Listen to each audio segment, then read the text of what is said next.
Our next speaker is Pierre Jean G. The question he answers is, can we design the cities of the future using a behavioral science lens? In his talk, Leveraging the Psychology of Urban Transportation to Reclaim Cities, Dr. Mallet will explore this question and shed light on how psychology of transit can in fact shape the cities of the future.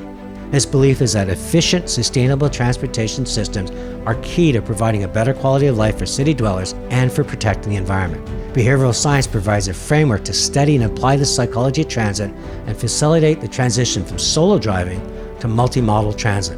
More broadly, his talk will show the potential of behavioral science to help shape some of the most fundamental aspects of our lives to better align with how we think, feel, and act. Dr. Mallet holds a PhD in evolutionary biology from the University of Toulouse. He's conducted his postdoctoral research in cheating and cooperation at the University of Toronto, Harvard University, and the Max Planck Institute. Pierre Jean's work on the symbiotic relationship between ants and plants provides surprisingly useful groundwork for his work at BEworks on the perception of value of services in the transportation, healthcare, and finance industries. Please welcome Dr. Pierre Jean Mallet. What if I could give you back one day every year? What would you do with this extra day? You could spend it with your family, go on a shopping spree, or even spend the day on your couch watching Netflix. You could do whatever you want, but what I am sure of is that you wouldn't choose to spend your extra day sitting in your car looking for parking. And yet, American drivers spend an average of 17 hours per year searching for parking. That search costs each driver around $345 in wasted time, wasted gas, and emissions. And if you live in New York City, it's even worse. You're spending almost 5 days per year in your car searching for parking at the whopping cost of $2,243. The main cause for this tremendous waste is solo driving. But not only solo drivers pay the cost, everybody does. Drivers spend time and money buying, maintaining, and driving cars. Cities experience higher road maintenance costs due to congestion. Local economic activity is slower because of customers avoiding trips due to the challenge of finding parking. Urbanites are exposed to air and noise pollution that create health hazards, and employers must solve and pay for high demand and parking space. And despite all these costs and the frustration, we choose to own a car and drive alone. What is wrong with us? A large developer came to us with this exact question. They wanted to understand why people own cars. It's easy to develop hypotheses about why we own cars. Basically, we can think about two categories: lifestyle reasons and planning reasons. Lifestyle reasons could be because we like driving, because being a driver is part of our identity, or because driving represents freedom. Planning reasons might seem more practical. To be able to leave home at the last minute and still arrive on time at work, to go on an impromptu weekend in a backcountry, to drive the teenagers to hockey practice with all their equipment, or to be able to bring back this cute little 5-drawer chest from IKEA. As you can see, we could just ask people directly and there would be no shortage of explanation, some very specific and idiosyncratic. But actually, it would be difficult to identify commonalities to operationalize, and most importantly, could we trust the answers? We're notoriously terrible at knowing what we want. Wouldn't we all want to exercise more? And we are even worse at understanding why we act the way we do.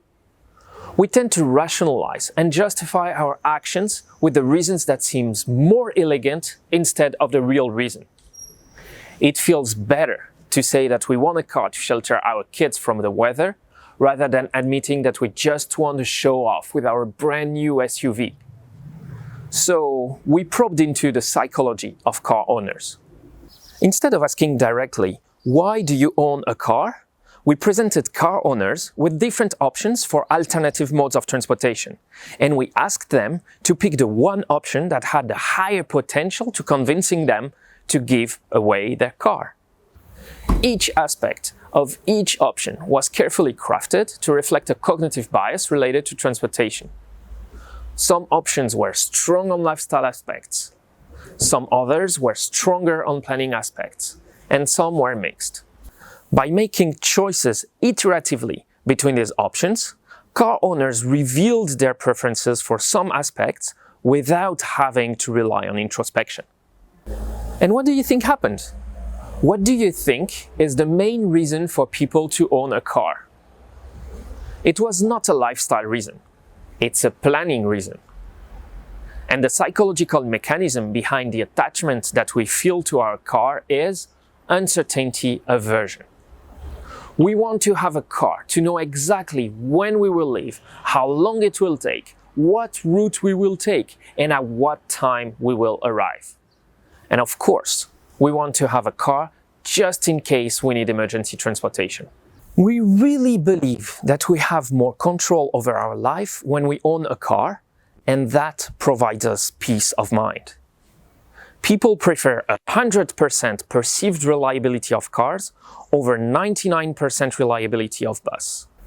But this perception of reliability of cars is actually the result of several cognitive biases. To give you some examples, we can talk about the illusion of control. We think that we can control speed when behind the wheel. The confirmation bias. We only hear about transit delays, never about days where transit system runs smoothly. Or the overestimation bias. We overestimate mechanical reliability and safety of cars, and as a result, we underestimate the probability of the car breaking down. So, now that we know what psychological benefits car owners derive from their car, how can we convince them that they can get peace of mind from other modes of transportation? What is a better way than getting them to try? But again, there are a bunch of psychological barriers in the way to the first ride. And they are mostly related to habits. First, there is only one decision point in the morning that will condition our behavior during the rest of the day. Second, at this decision point, we can be cognitively depleted. It's early in the morning, maybe even before the first coffee. It's easier to default back to the known experience. On top of that, it is so much easier to procrastinate. I'll try tomorrow. And finally, but very importantly, there are sunk costs.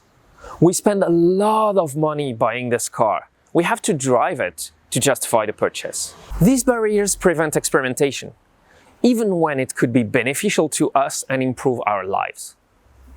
Let's take the example of a natural experiment. In 2014, the London subway went through 2 days of strike and was partially shut down. After the strike, 6% of the commuters did not return to using their usual route. And it is not because they stopped using public transportation. During the shutdown, they were forced to experiment with new routes, and they ended up discovering a better way to go where they wanted to go. This is the perfect illustration of what scientists describe as exogenously imposed constraints that helped agents to get closer to their optimum by triggering a period of experimentation, innovation, and re-optimization. What it means is that a little bit of experimentation, once in a while, allows to discover new, better ways of conducting familiar activities. And what is the better time to experiment? When we're feeling that we're having a fresh start. And what's a better example of a fresh start than a new job? Imagine that you're starting a new job at a new company. Imagine your first day. You're being shown around, meeting your new colleagues, your new desk, the coffee machine. And as part of the onboarding, you're being presented with a concrete multimodal commute plan. You need to leave your place at 8:15 a.m., drive for 12 minutes to the Eglinton subway station, take the line 4, get out at Central Station, walk for 4 minutes, and you will arrive on time at work. And weather permitting, you can choose to bike instead of driving to the subway station. Even easier, you're being matched with 2 of your colleagues who live nearby and can drive you every day. And you know what? Tomorrow is try day at the company. So why don't you just give it a try? The goals of this strategy: reducing uncertainty by providing actionable solutions, a concrete plan, and piggybacking on a clean slate or a fresh start to trigger changes of habits. The outcome is a win-win for employers and employees. Less demand for parking space that needs to be paid for and maintained by companies. On the other hand, better quality of life for employees. Great! Now we know how to nudge people towards trying a first ride on carpooling or public transit. But if we want the change to stick beyond this first ride, the initial experience needs to be pleasant. And as we saw earlier, making transit pleasant means solving for uncertainty. A transportation company reached out to improve passenger experience on the subway. Our solution, as always, reducing uncertainty. In other words, providing clarity about what is needed and what is expected. Let's take a very simple example. You entered the subway station and are now walking towards the platform. Small colorful arrows on the floor pointing towards the train indicate where you should stand to wait before boarding. Small colorful arrows pointing in the opposite direction indicate where passengers will walk when exiting the train. Does something as cheap and as simple as stickers really work? Well, we all saw it with COVID. We don't have to think about physical distancing. We just stand on the sticker without thinking about anything. And that's the key. Such very subtle cue in the environment provides immense comfort to our brains. It relieves cognitive load and allows us to bask in the glory of absolute certainty. Certainty that what we're doing is what is expected from us. Certainty that we're doing what is socially acceptable. Certainty that what we're doing is just right. In the context of public transportation, the extra psychological comfort that is provided to users has immense positive spillover. Practically speaking, it improves passenger flow and reduces delay. It also decreases friction and overall creates a smoother, more pleasant experience. We usually expect users and drivers to bear the full responsibility to change their behavior. Drivers must reflect on why we solo drive and try to experiment. Users must behave in better ways. But behavioral sciences show that our cars, our streets, our buses, our companies, we are all part of one urban ecosystem. And we all have our part to play.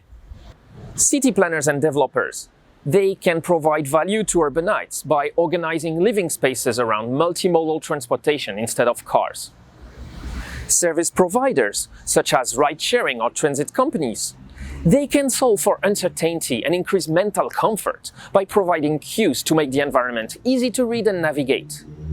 And employers, they can provide value to their employees by organizing carpooling options, especially for new employees or at the time of promotions.